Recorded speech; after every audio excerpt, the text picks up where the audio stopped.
Siria está aquí, a 8 horas de avión de España.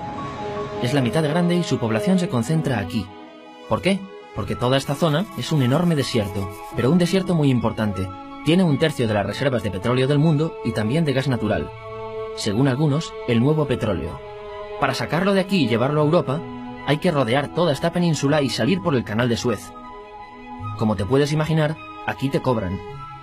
Pero hay otra manera más fácil, la línea recta. El que controle estas tuberías las puede abrir y cerrar, como un grifo. Si no pagas, no hay petróleo, ni gas. Esta región es increíble. La civilización en el planeta empieza en 3 sitios y este es uno de ellos. Mesopotamia, aquí. Sumer, que te sonará menos, pero es donde empieza todo, aquí también. ¿Recuerdas la Torre de Babel de la Biblia? La hicieron estos tíos. Egipto, aquí. Siempre ha sido un punto de contacto entre Oriente y Occidente, dando a Asia salida al Mediterráneo. Quizá por eso aquí nacen las principales religiones monoteístas, el judaísmo, el cristianismo y el islam. El islam es el último que llega y de hecho acoge a las 2 anteriores. Adán, Noé, Moisés, Jesucristo son considerados profetas islámicos. Bueno, al grano. Como la zona es brutal, todos han querido controlarla y siempre ha estado dentro de algún imperio.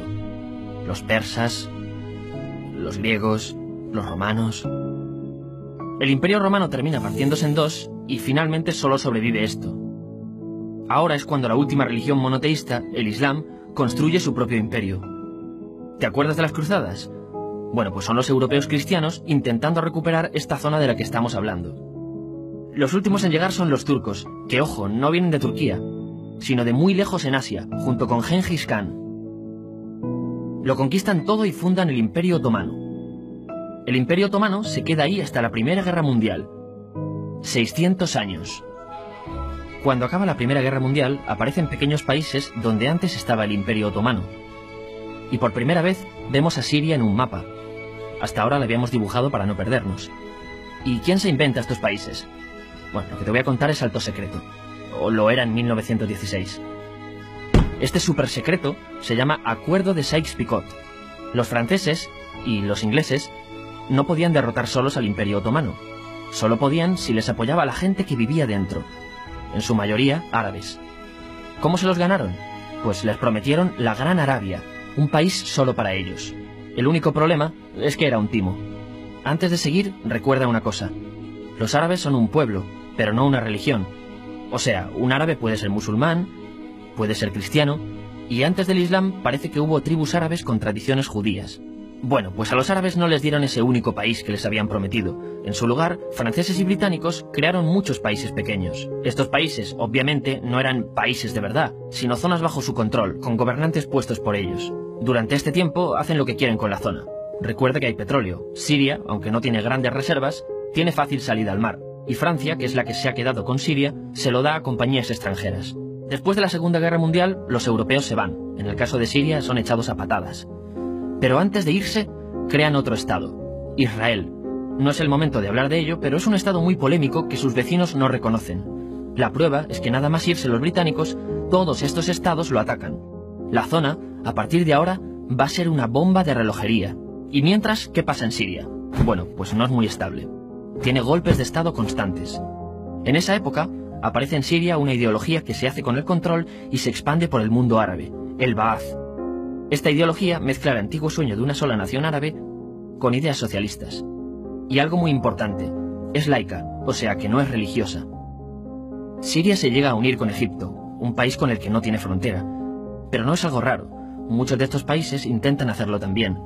Como recordarás, a esta gente se le había prometido un solo país y las ganas las seguían teniendo. Pero la unión falla. En este tiempo, Egipto les convence para nacionalizar el petróleo. En Siria, Al-Assad, el padre del Assad de ahora, se convierte en jefe del estado Ba'ath. En Irak, también Ba'ath, comienza a ganar fuerza Saddam Hussein. Las diferencias entre ambos países dividen a los partidos Ba'ath de otros países en pro-Siria o pro-Irak. Ahora ocurre la Guerra Fría. El mundo se divide en 2. O eres de Estados Unidos o de la Unión Soviética. Son años muy movidos en los que se pegan constantemente con Israel, invaden su vecino Líbano y comienza una oposición islamista al régimen Ba'ath de Assad. Los hermanos musulmanes. Vale, volvamos atrás un momento. Recuerdas que la mayoría de árabes eran musulmanes, ¿verdad? Bueno, pues dentro de los musulmanes hay 2 ramas fundamentales. Suníes, la mayoría, y chiíes. En el caso de Siria, a pesar de ser un estado laico, los gobernantes como Assad y los jefes militares eran chiíes, los cuales representan menos del 13%. En cambio, casi el 70% de la población es suní. Un dato curioso es que los cristianos son casi el 10%. Que los chiíes controlen el gobierno y ejército mosquea a la población suní, y ese sentimiento es aprovechado por los hermanos musulmanes, islamistas radicales suníes.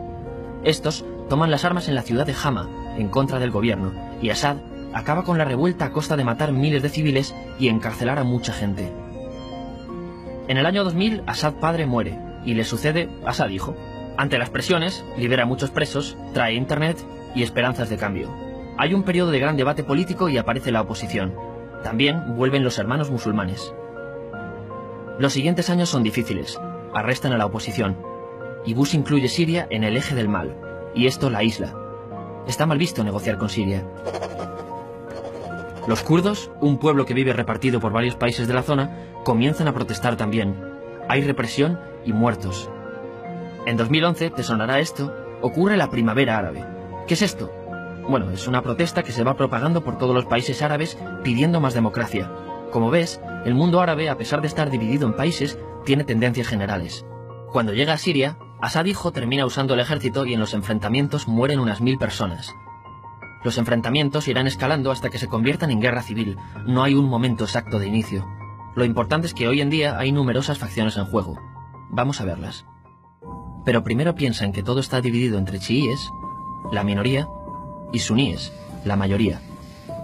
Chiíes, y además laicos, o sea, no religiosos, son el gobierno de Al-Assad. Controla todo esto, que si recuerdas son básicamente las zonas chiíes del país, y está enfrentado al resto.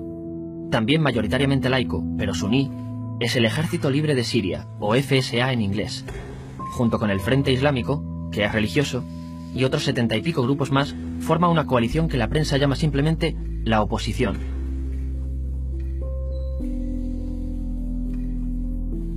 También suníes e islamistas, pero radicales, son Al-Nusra, llamados Al-Qaeda en Siria porque son básicamente eso, Al-Qaeda en Siria. Otros islamistas radicales son el ISIS o Estado Islámico.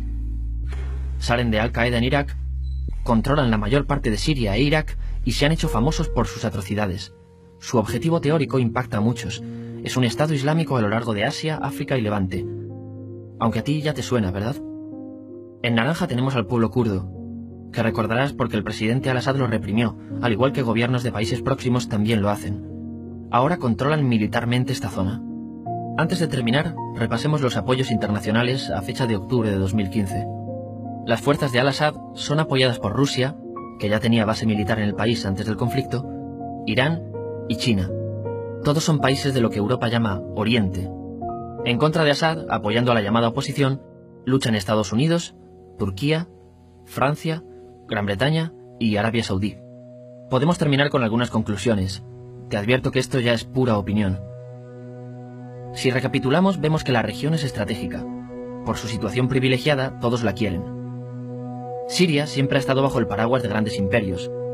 Piensa que hace 100 años la actual Francia era Francia. Gran Bretaña era Gran Bretaña. Pero es que hace 200 también, y hace 300 también, y hace 400 también.